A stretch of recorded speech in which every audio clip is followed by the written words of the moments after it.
asked as many questions as I could, Sure.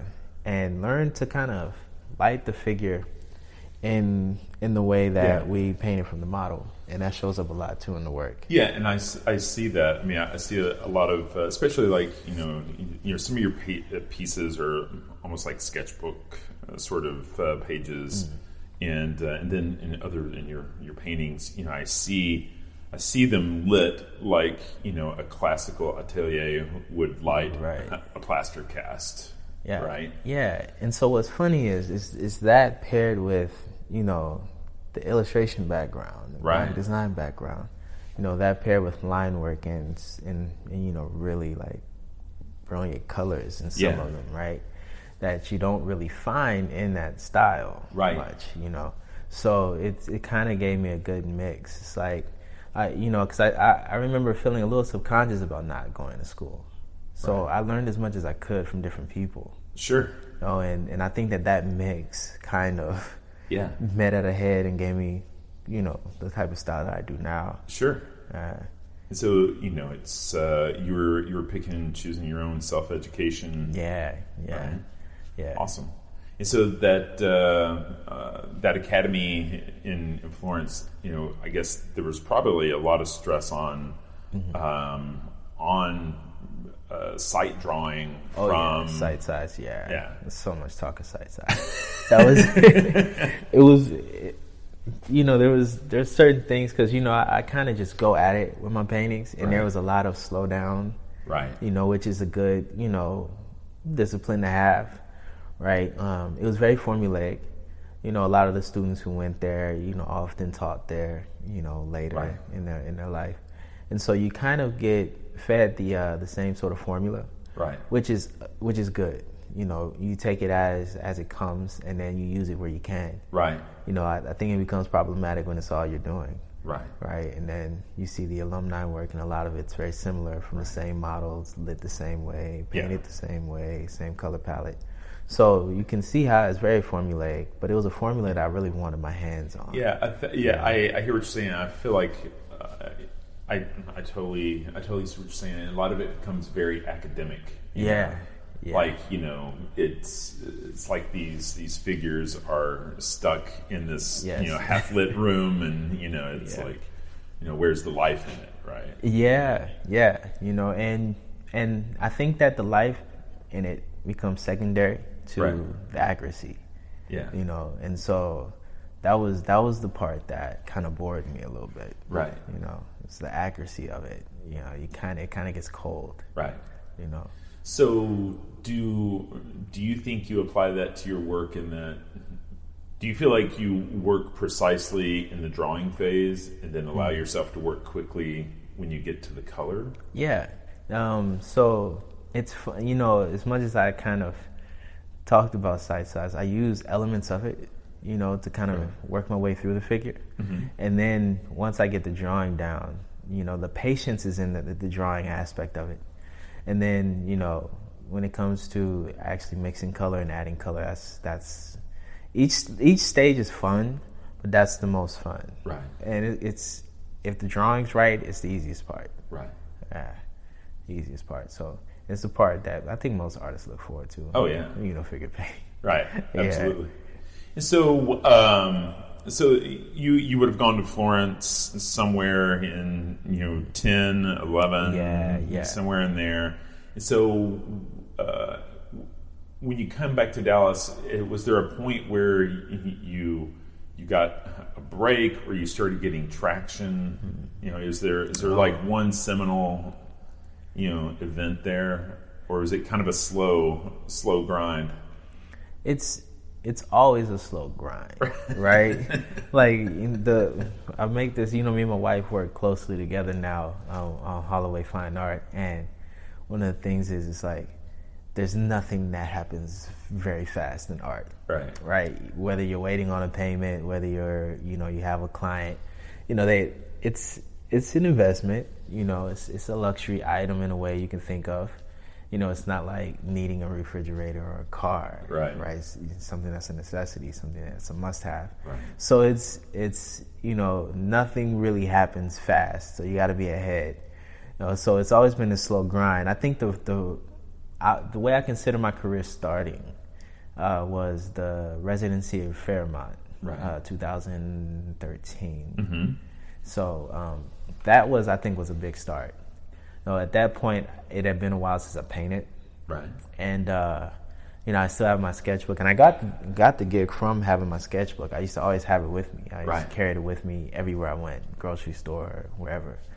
And I happened to have it at this opening, right? And then it's kind of like, because the sketchbook was being passed around during this opening. Oh my gosh! And it's like, okay, this is kind of weird. Like, the artist is here, they're doing their thing, and here's the sketchbook going around the room. Right. It's like, maybe I shouldn't bring my sketchbook to these things. But from that, I was told that there was a residency available. Right. And so I jumped on that, I applied, and I got it. And that was an experience in itself.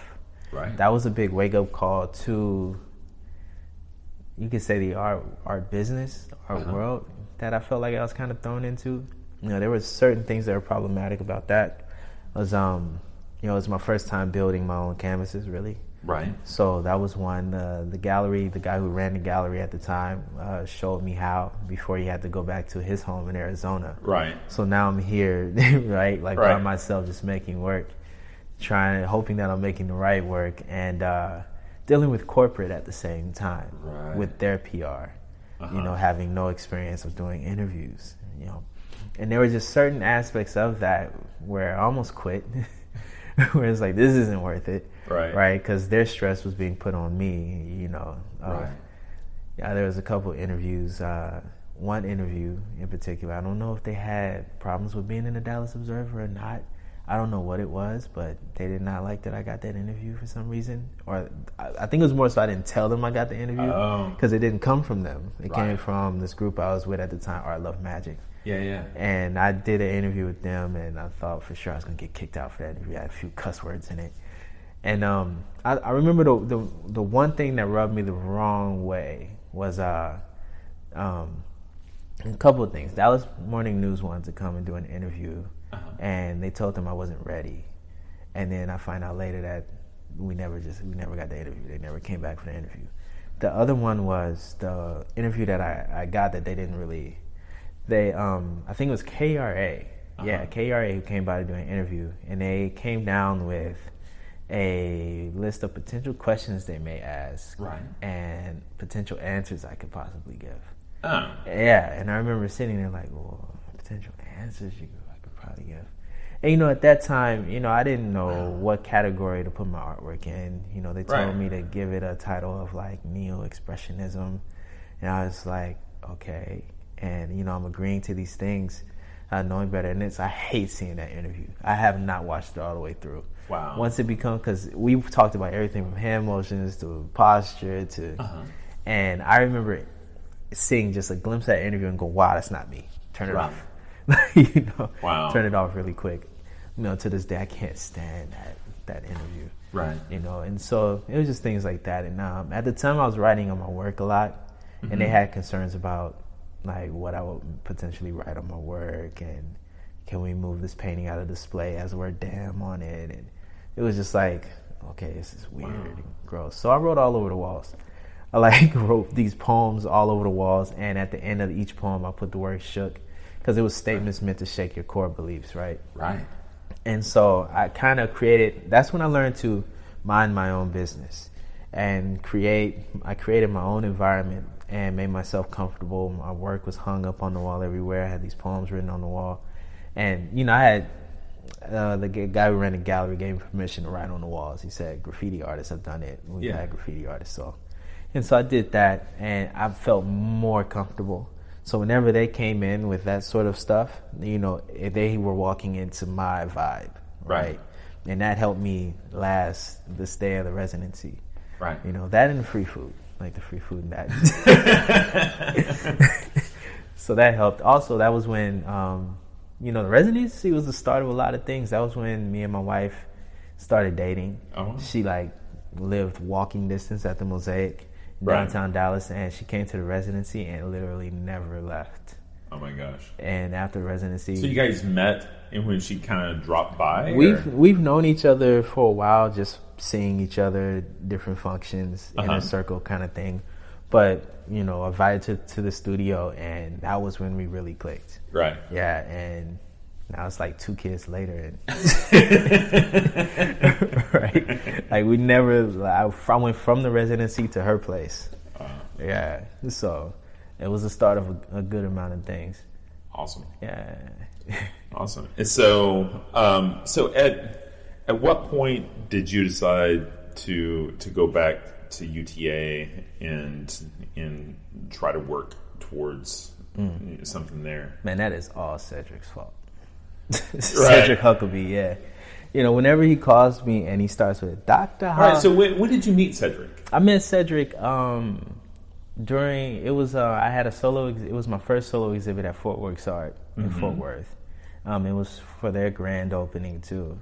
That was 2015, I believe, and I met him during that opening. Right. Yeah, and so what's funny is I get a lot of comparisons, and people think Cedric taught me how to paint. It's like I didn't meet Cedric until the work that you guys talked. I didn't know of him really.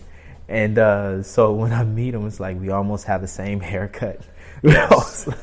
No, I mean, you guys look like you could be brothers. Yeah, right? we look like we could be related. Right. And so I met him then, and just we both kind of latched on to each other. And he's been big time help with career things of, dealing with galleries, and you think the sky is falling or something. He's like, no, it's not that bad. Right. And it's like, wow. Right. And he just kind of walks you through that. He was great on not burning bridges. Right. Right. And that's something that is very important. Right. As artists, sometimes we can be a little like, give me my work back. And just kind of think we can be done with the person. Right. But you'd be surprised how they show back up, So always make sure I treat people with respect and leave lying out of the equation. Right. And so he's been a big help with that. And then getting back into school. Sure. I know when we're going to talk about school when he calls, because if he starts the call with Dr. Holloway, I'm like, he'll just randomly call and he'll just like, so what have you been doing and how is this and that? So. Right. Yeah, so he's a big reason I'm continuing with this education right now. So have you guys been working together? I mean, have you had classes with him, or is he just kind of drop in studio visits, or what? What's it? A combination of all of that. Yeah. So, one of the crises I faced at the time was we sold this piece through the gallery through Fort Worth Art. It's like $3,000. It was a fairly large piece, and it was warped. So the guy he's like, it's warped, and so the gallery's like, okay, we'll have this guy fix it, and he fixed it, but he left wood exposed, so it was the wood was longer than the wood on this. He made this thing on the inside, and the guy was like, oh, I don't like that at all. And I'm like, look, give it to me. Just give it to me. Right. And they didn't want to give it to me at first. I'm like, it's my work, just give it to me. I was like, Cedric said he'll help me. Right. They're like, oh, yeah, you can come get it. And I'm like, right. I don't believe that you, the artist, can fix it. Yeah. And but if he's like Cedric Huckabee. Yeah, and at the time, I didn't really know how to fix it, right?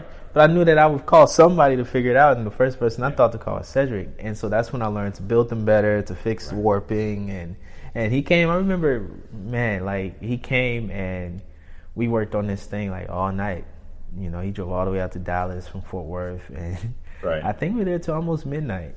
And he had everything loaded up on his truck that we would need to actually build this thing and fix it. And that's, I think, those experiences with Cedric sets me up with a mindset of what may be required of me one day, right? Right. As I get older and continue this, that, keep your time open, man. Right. That's been a big help. So right now, one of his goals is for me to get to Yale somehow. Right. Where he's alumni at, so absolutely. We'll see. Yeah. Yeah. And so Cedric, so I've noticed that in some of your paintings, Cedric's been I think like people I've met, a series Yeah. of folks.